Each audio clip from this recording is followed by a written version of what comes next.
Bonjour à tous, bienvenue pour cette nouvelle vidéo et aujourd'hui nous allons réaliser ensemble ma page de calendrier du mois d'avril avec Verallen Studio, donc avec les tampons digitaux de Janet Klein et son gabarit pareil que vous pouvez retrouver sur son site internet pour réaliser comme moi des pages pour votre calendrier de 2024. Pour mon fond de carte, je suis venue réaliser, vous voyez, un fond très très simple avec un pochoir et des encres en spray. J'ai mélangé les encres en spray Easy Ink Shiny, donc le bleu, la couleur océan et la couleur dorée. Et j'ai rajouté quelques petites touches de spray Lindy's. Donc évidemment, je vous le dis, mais je pense que ça allait de soi pour vous, toutes ces encres en spray, pardon, vous pouvez évidemment les mélanger, hein, utiliser les Distress avec les Ink, avec les Lindy's, il n'y a aucun problème. Je suis venue découper mon petit gabarit sur le fond qui évidemment avait bien séché. Et là, vous voyez, j'ai longuement hésité, ça ne se voit pas en vidéo, mais j'ai longuement hésité sur comment j'allais un petit peu donner de relief à ce fond. Alors je suis vraiment désolée, la couleur, la vidéo ne rend pas hommage à la couleur. C'est quand même un bleu un petit peu plus turquoise, un petit peu plus, peps, pardon, mais que voulez-vous?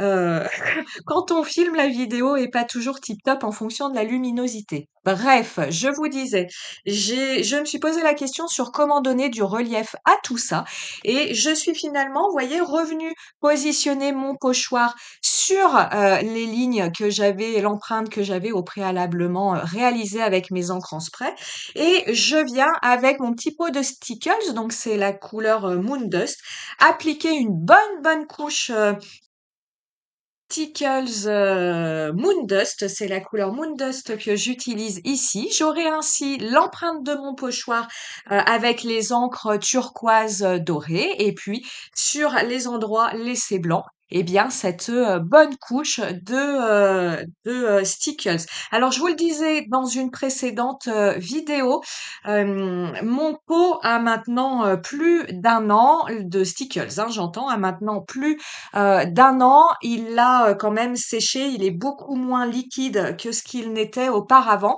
Et ça tombe bien parce que ça me permet maintenant de l'utiliser comme pâte de texture plutôt que alors j'allais pas le jeter, comme vous le voyez dans la vidéo, on trouve toujours une utilité à nos petites affaires, mais on va dire que quand j'avais acheté ce pot, la glu, hein, parce que des stickles, c'est de la colle avec des paillettes, était beaucoup plus liquide. Donc j'aurais eu de moins jolies empreintes avec mon pochoir, tout simplement parce que mon produit étant plus liquide, il serait certainement passé sous mon pochoir. Là, comme il est beaucoup plus épais, eh bien, d'un côté, il est plus difficile à venir appliquer sur des petites zones de nos réalisations, de nos colorisations, mais à l'inverse, eh bien, il est beaucoup plus facile à appliquer avec nos pochoirs. On va passer à la colorisation. On a le temps, c'est la majeure partie de la vidéo. Plusieurs choses à vous dire. Au niveau de cette colorisation, c'est d'ailleurs pour ça que je double aujourd'hui cette vidéo. J'utilise ici des crayons de couleur. Vous n'avez pas l'habitude de me voir les utiliser, en tout cas dans des vidéos commentées. Ce sont les crayons de couleur Holbein. Holbein, je ne sais pas comment on dit ça. Ce sont des crayons de couleur japonais. Et pour la petite histoire, je les ai depuis un moment. Je les avais commandés, pour tout vous dire, à la sortie du confinement, le premier, donc 2020. Hein, voilà, donc je les ai depuis 4 ans. À l'époque, on les trouvait très facilement, notamment sur Amazon. Aujourd'hui, c'est un petit peu plus compliqué de les trouver, notamment la grosse boîte de 150, parce que nous avons 150 coloris dans cette gamme de crayons de couleur est plus difficile à trouver, mais pas impossible. pour vous parler un petit peu de ces crayons de couleur. Ce sont des crayons de couleur haut de gamme, plus. Je pense qu'on est, ceux qui connaissent bien les crayons de couleur, je ne pense pas que vous me contredirez. Je pense qu'on est même au-dessus de la qualité de Caran d'Ache. Ils sont extraordinaires, ces crayons. D'ailleurs, vous voyez la luminosité hein, des rendus, à la fois sur les photos de ma réalisation et à la fois là quand je colorie. Ce sont des crayons de couleur à l'huile, mais malgré tout, ils arrivent à être cireux comme des crayons de couleur à la cire, sans avoir ce que certains redoutent avec les crayons de couleur à la cire, c'est-à-dire ben, d'un trait tout de suite saturer le papier, tout de suite mettre beaucoup de couleurs sur le papier. C'est pour ça, je vous dis, c'est vraiment des crayons de couleur. Alors là, on tape le haut du panier.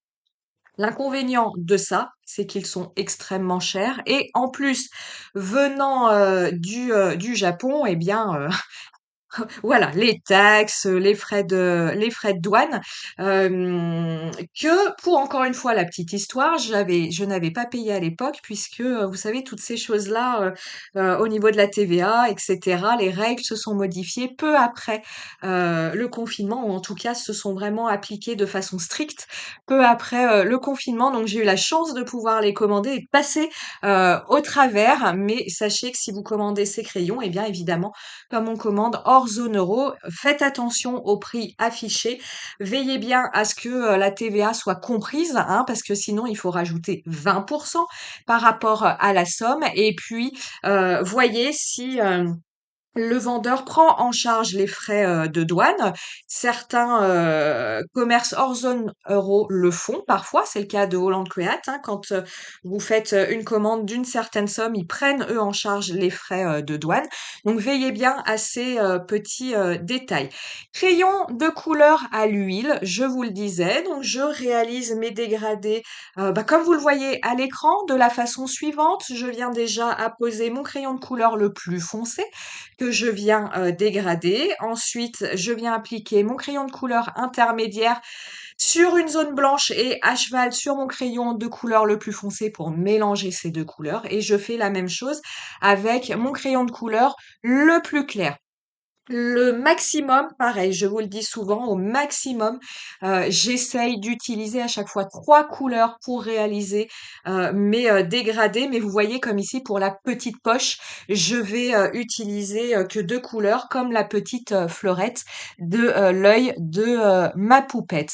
Vous l'avez vu peut-être, y avez-vous fait, attention? Vous le reverrez quand je vais, coloriser, ma fleur, mais dans cette colorisation au crayon de couleur, j'ai un petit peu innové par rapport à mes habitudes, c'est-à-dire que pour ombrer mes coloriages, pour apporter une ombre, alors c'était notamment au moment, pardon, de la colorisation du manteau de ma poupette. Comme ces crayons de couleur, malgré qu'ils soient à l'huile, se mélangent extrêmement bien, j'ai voulu tenter d'apporter des ombrages avec la même technique que l'on fait à l'aquarelle, c'est-à-dire plutôt que d'ombrer avec un crayon le plus foncé par rapport à mon camailleux de couleur choisi, pareil, plutôt que d'utiliser le noir, eh bien, je suis venue utiliser un crayon de couleur complémentaire par rapport à mon camailleux. Pour exemple, le manteau de ma poupette, il est dans des tons, de, bleu-vert, bleu turquoise, vert turquoise, bref, vous voyez dans ces couleurs. Eh bien, vous remontrez la vidéo si vous voulez voir le détail de ça. Je suis venue au niveau de la capuche, au niveau des manches de ma poupette, du bas de son manteau, je suis venue, l'ombrer avec un crayon de, couleur, rouge. Alors, vous me direz ce que vous en pensez. Moi, je suis très contente de cette expérience. Je suis très contente de ce résultat. Alors, quand je dis de cette expérience, je suis certainement pas la première à faire ça, hein. On est bien d'accord. Mais cette idée m'est venue en fait en colorisant avec ces crayons de couleur. Encore une fois, comme ils se mélangent extrêmement bien, je me suis dit, bah allez, essaye et tu verras bien. Et au niveau de l'ombrage, ça apporte vraiment un relief, hem, voilà, particulier à la colorisation. Ça donne quelque chose de beaucoup moins plat que d'ombré avec, comme je vous disais, soit un crayon de couleur, foncé par rapport à son camailleux, pardon, voire, avec son crayon de couleur, noire et bah, voilà, j'en suis, vraiment ravie. On passe à la fleurette. Donc ça va, illustrer ce que je vous, disais précédemment. Vous voyez cette fleur, je viens réaliser un dégradé de orange jaune, donc avec mes 3 crayons de couleur. Ma zone de lumière, je viens l'intensifier avec mon crayon de couleur blanc et vous voyez l'ombrage, je suis venue prendre un crayon de couleur complémentaire, une couleur complémentaire par rapport à mon jaune orangé, c'est-à-dire un vert que j'ai voulu un petit peu naturel. On est dans les verts olives. L'idée était pour moi de rester dans une couleur, nature, puisque là, je suis en train de coloriser, une fleur. Mais encore une fois, toutes les expériences sont, permises. J'aurais pu choisir, un autre vert, un vert plus foncé, un vert sapin, un vert émeraude, un vert, turquoise. Alors il faut quand même voir, hein, au niveau de la roue chromatique, si on se situe bien au niveau de la couleur complémentaire et non en décalage. Mais voilà, vous me direz ce que vous en pensez, hein, comme toujours, mais au niveau de l'ombrage, je trouve que ça apporte vraiment, vraiment quelque chose de très, très sympa. Est-ce qu'on peut utiliser cette technique avec tous les crayons de couleur? Puisque je vous disais, bah là, j'ai eu l'idée, l'envie de faire ça, puisque là, je suis avec des crayons de couleur qui se mélangent très, très bien. Bien sûr, j'ai envie de vous dire que la réponse est oui, évidemment. Cependant, j'ai, l'intuition, il faudra que j'essaye évidemment, mais que cette technique est, d'autant plus c'est toujours pareil, d'autant plus facile à utiliser qu'on est sur des crayons de couleur qui se mélangent bien, donc plutôt des crayons de couleur à base, de, cire. Mais encore une fois, ce sont, des choses qu'il faut, essayer pour voir si on obtient un résultat, satisfaisant ou, bah, quelque chose qui ne nous plaît pas, tout simplement. Vous voyez, là, je continue, mes petites bottes sont, toujours dans ces teintes de, jaune orangé et je viens les ombrer avec, mon vert olive. Au niveau du combo couleur, hein, je suis partie de la petite veste, turquoise de ma poupette pour la sortir avec mon fond de page. Je suis allée chercher, ma roue chromatique. Je vous l'ai pas, montrée, ici, mais enfin, elle est toujours à portée de main sur mon bureau. Je suis allée chercher ma roue chromatique. J'ai, placé la pointe de, mon triangle sur mon bleu-vert, hein, le bleu turquoise, c'est la section bleu-vert. Et en face de cette couleur, vous avez le jaune orangé, c'est donc sa couleur complémentaire. Donc là, au niveau de mon combo couleur, je ne suis pas allée chercher loin. Je suis partie sur 2 couleurs complémentaires. La couleur peau, on n'en parle pas, c'est une couleur, neutre et la couleur des cheveux, j'ai utilisé un marron qui, lui aussi, est une couleur neutre, mais si vous avez prêté attention, j'ai également ajouté des touches, pardon, de orange, le même orange que j'ai utilisé pour mes fleurs. Ça fait comme ça un rappel. Au niveau de sa colorisation, ça fait comme ça un rappel, ça fait une harmonie qui fonctionne bien. Et quand on regarde, on ne sait pas vraiment pourquoi ça fonctionne bien, mais ça fonctionne bien si je vous décrypte tout. Pourquoi? Parce que j'ai utilisé des couleurs complémentaires et parce qu'au niveau des couleurs neutres, eh bien, je suis venue faire un rappel des couleurs, de certaines couleurs utilisées dans ma colorisation. Les petits nuages, je vous les ai pas montrés en colorisation, je me suis dit que vous en aurez assez, vous en auriez assez arrivé à cet instant de la vidéo, mais vous voyez, à certains endroits de mes petits nuages, je suis venue réaliser un petit dégradé turquoise avec les mêmes couleurs que la petite veste de ma poupette. Que ce soit sur ma poupette, que ce soit sur mes petits nuages, je suis venue faire quelques petits détails. Vous le voyez de sortie avec mon chouchou, mon stylo gel doré Pentel. Et eh bien, je vais tranquillement finir cette page de calendrier. Au niveau de la présentation, je fais toujours la même chose pour qu'il y ait une cohérence au niveau de mon calendrier. Je vous le passe d'ailleurs en revue à la fin de la vidéo. C'est-à-dire que je réalise, mon petit cadre avec mon illustration, avec ma poupette et en bas de mon calendrier, je viens faire des projections. Alors ici, ce sont, les mêmes encres que j'ai utilisées pour mon fond de carte. Je viens faire des petites taches. Vous voyez avec ma petite gel presse ronde qui est à côté sur mon bureau. J'utilise ce fameux spray Ease Ink couleur océan et j'utilise un spray doré de chez Lindy's.